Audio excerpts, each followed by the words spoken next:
संस्कारधानी जौलपुर में मचा निकाय चुनाव का घमासान चरम पर पहुंच चुका है। राजनीतिक दल के प्रत्याशी पूरा जोर लगा रहे हैं कि मतदाताओं का जन समर्थन अपनी ओर जुटा सकें। ऐसे में कुछ निर्दलीय प्रत्याशी भी चुनाव मैदान में उतरे हैं। उन्हीं निर्दलीय प्रत्याशियों में हमारे साथ इस समय मुकेश तिवारी, जो महाराणा प्रताप वार्ड क्रमांक 16 से निर्दलीय के रूप में चुनाव लड़ रहे हैं। आइए पूछते हैं मुकेश जी से कि आखिर क्यों उनको जरूरत पड़ी कि उन्हें निर्दलीय चुनाव मैदान में उतरे, और उनको ऐसा लगता है कि राजनीतिक दल भाजपा और कांग्रेस को शिकस्त दे पाएंगे। तिवारी जी, स्वागत है आपका। भैया स्वागत है। तिवारी जी, आप निर्दलीय के रूप में चुनाव मैदान में उतरे हैं जी। आखिर क्या कारण है कि आपको निर्दलीय के रूप में मैदान में उतरना पड़ा? सर, मैं यहाँ पर ऑनलाइन का काम काफ़ी समय से कर रहा हूँ, 5-7 साल से। लेकिन मुझे हमेशा जनता की एक ही चीज़ रही है, किसी का डाटा सही नहीं है, किसी का आधार कार्ड सही नहीं, किसी का राशन कार्ड नहीं बना है। वो बेचारे झोपड़ियों में रहते हैं, लेकिन उनको गरीबी रेखा का आज तक राशन कार्ड नहीं मिला। उनका रिक्वेस्ट था कि कोई ऐसा आए कि मैं या वो कोई भी उनके पास जाके अगर हाथ जोड़ कर रिक्वेस्ट करे तो उनका काम हो जाए। उनको उनके अधिकार नहीं पता, लेकिन वो कम से कम उनके भरोसे जाते हैं, लेकिन वो घर में मिलते नहीं है। तो मैंने उनसे पूछा था कि आखिर आप इतना परेशान क्यों? बोलते हमारे पार्षद हमारी सुनते नहीं। तो हमने बोला कि ऐसा कोई पार्षद है जो आपकी सुने? तो बोले ऐसा हो ही नहीं सकता, भगवान ही चाहेगा तो ही कोई ऐसा आएगा। तो मैंने उनसे कहा कि इस बार मैं आ रहा हूँ, आप मेरे को सपोर्ट करोगे? तो बोले हम आपके जैसे इंसान को सपोर्ट ना करें तो फिर हम किसी को नहीं सपोर्ट करेंगे। लेकिन मैं ये कहता हूँ, जब तक रिजल्ट नहीं आता तो मैं किसी से ये नहीं कहता कि वो मेरा सपोर्ट कर रहे हैं या नहीं कह रहे हैं। मैं तो इतना ही हाथ जोड़ के कहता हूँ, अगर मैं आता हूँ तो मेरे अंदर जो भी है, किसी का भी प्रॉब्लम है, आज भी और पहले भी सॉल्व करता था, तो मैं हमेशा करता ही रहूँगा।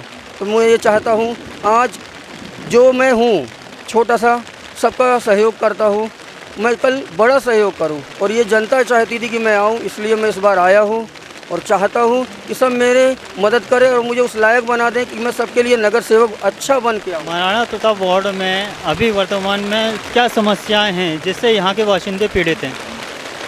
समस्या तो सर आपके चारों तरफ आप देख सकते हैं। ये हालत है यहाँ बरसात में कि यहाँ पर बजट भी पास होता है, पूरा पैसा भी निकल जाता है, और यहाँ समस्या आज तक सॉल्व नहीं हुई। आप चारों तरफ देख सकते हैं यहाँ पर कि क्या हालत है। अभी हम जहाँ खड़े हैं वो भी किसी की दुकान है और यहाँ की समस्या आपके सामने है। तो समस्या यही है।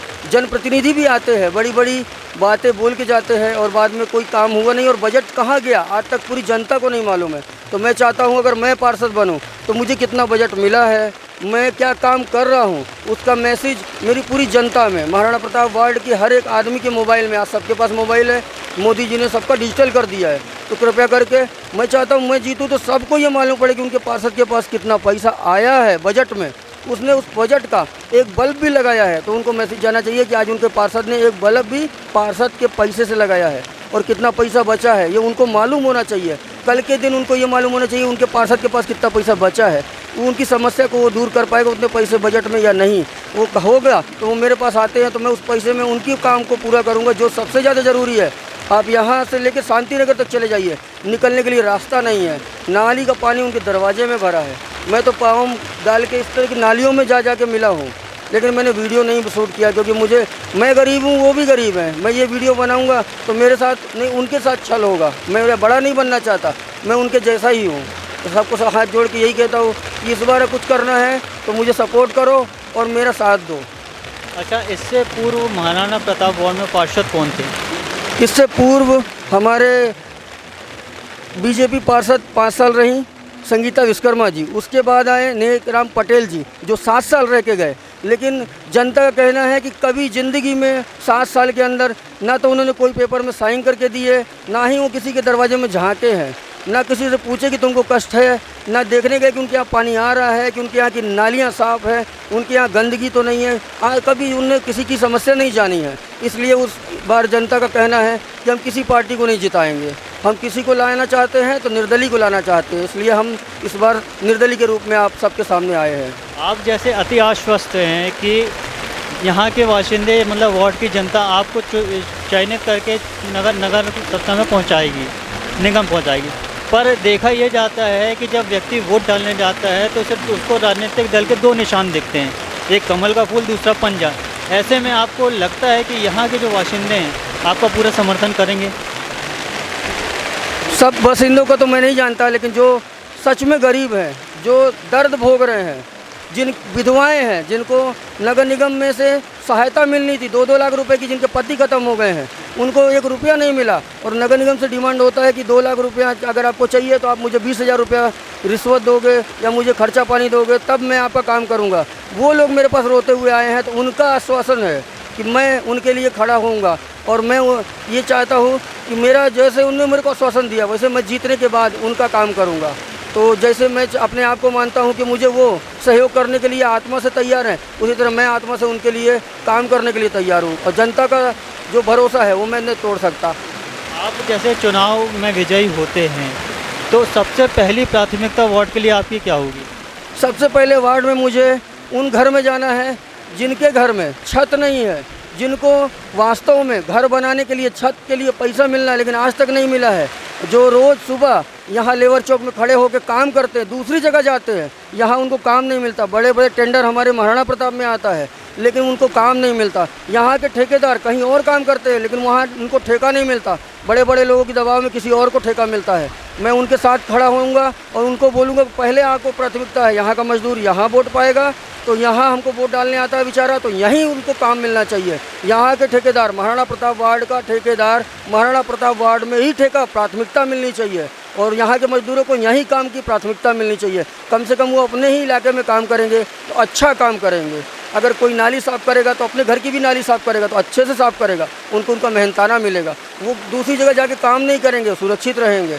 अपने वार्ड में हमारे इतना काम है कि अगर हम चाहें यहाँ के मजदूर पूरे नहीं कर सकते और हम हायर करते हैं मंडला से, डिंडोरी से, दूर दूर से हम लेके आते हैं मजदूर, लेकिन इनका हक मारते हैं। हम चाहेंगे कि इनका हक ना मारा जाए, इनको इनका हक मिले और ठेकेदारों को ठेकेदारी मिलेगी तो वो सबको रोज़गार देंगे और जो रोज़गार देंगे तो कोई भी बिना रोज़गार के रहेगा नहीं और कोई भूखा सोएगा नहीं और कोई ये शिकायत नहीं करेगा कि मेरे यहाँ आज खाना नहीं बना है। मैंने 2-3 घर गया हूँ, उसके यहाँ बेचारे का एक बल्ब नहीं है, लेकिन इस सरकार ने, जो आज सरकार है मध्य प्रदेश की, 8,000 का बिल भेज दिया उसके घर में, लाइट काट दी गई है। वो अम्मा मेरे से रो रो के कह रही थी भैया मेरे यहाँ तो एक ही बल्ब जलता है पूरे घर में, मेरे एक झोपड़ी है वही पन्नी लगा के रखा है, एक बल्ब का 8,000 में कहाँ से दे पाऊँगी। मैं कहा अम्मा मुझे साथ देना क्योंकि अभी आचार संहिता लगा है, जैसे आचार संहिता खत्म होगा मैं लाइट वाले को लेके आऊँगा और आपका काम कराऊँगा। जो यथावत होगा, जो ऐसा भी होगा, मेरी क्षमता के अनुसार मैं आपके सहयोग करूँगा। तो जनता से भी उम्मीद करता हूँ कि मेरा सहयोग करेगी। जी आपको साइड लोग की ओर से बहुत शुभकामनाएं।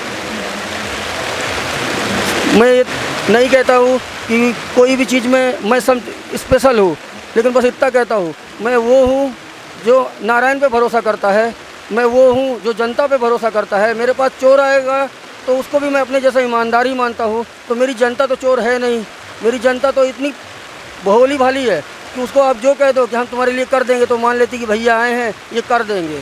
तो हम ये चाहते हैं कि हमारी जनता को लूटो मत। मैं जीतूँ ना जीतूँ उसका मुझे गम नहीं, लेकिन जो भी आना पार्षद मेरी जनता को लूटना नहीं। दोस्तों निकाय चुनाव जौलपुर में इस बार बगावत कुछ ज़्यादा ही हुई है, जहां पार्टियों के प्रत्याशी जिनको टिकट नहीं मिले उन्हें बागी बन के चुनाव लड़ रहे हैं, तो वहीं दूसरी ओर कुछ समाजसेवी भी निर्दलीय के रूप में चुनाव मैदान में हैं। अब देखना ये है कि चुनावी समीकरण किस ओर बैठता है और निर्दलीय किस हद तक बाजी मार के ले जाते हैं। साइड लुक के लिए सहयोगी सत्यजीत के साथ मैं नवनीत दुबे।